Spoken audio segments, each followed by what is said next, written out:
اعوذ باللہ من الشیطان الرجیم بسم اللہ الرحمن الرحیم۔ محمد بن مسلم اور جابر سے روایت ہے کہ سورج نے حضرت علی علیہ السلام سے 7 مرتبہ کلام کیا۔ پہلی مرتبہ سورج نے حضرت علی علیہ السلام سے اس طرح کلام کیا: مسلمانوں کے امام، اللہ کے ہاں میری سفارش فرمائیے، وہ مجھے عذاب نہ دے۔ دوسری مرتبہ کہا کہ آپ مجھے حکم دیں کہ میں آپ علیہ السلام کے دشمن کو جلا دوں، میں ان کو ان کی پیشانیوں سے جانتا ہوں۔ تیسری مرتبہ بابل نے آپ علیہ السلام سے اس وقت گفتگو کی جب آپ علیہ السلام سے نماز قصر فوت ہو گئی تھی۔ امیر المومنین علیہ السلام نے سورج سے مخاطب ہو کر فرمایا: اپنی جگہ سے پلٹ کر آ جا۔ تو سورج نے لبیک کہا اور پلٹ کر آ گیا۔ چوتھی مرتبہ حضرت علی امیر المومنین علیہ السلام نے فرمایا: اے سورج، تو نے میرا کوئی گناہ دیکھا ہے؟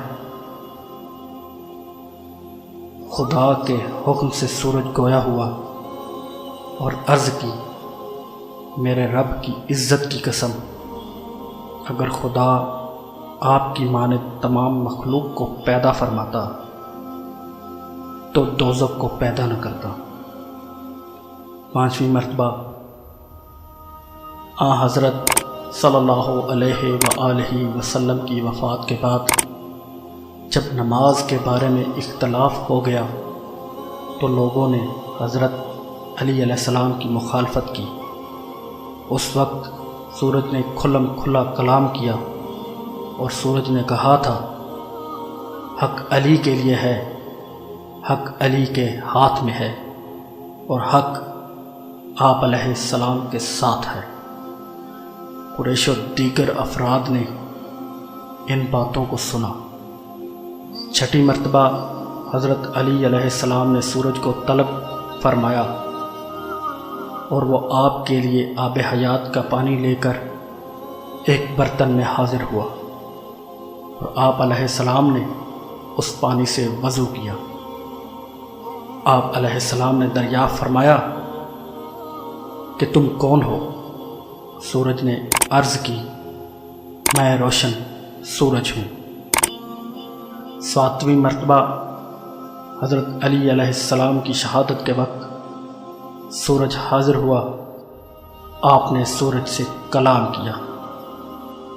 سامعین، اگر آپ کو ہماری یہ ویڈیو اچھی لگی تو ویڈیو کو لائک کیجیے، چینل کو سبسکرائب کیجیے اور ساتھ موجود بیل کے بٹن کو دبا دیجیے تاکہ ہماری مزید اچھی ویڈیوز آپ تک بر وقت پہنچتی رہیں۔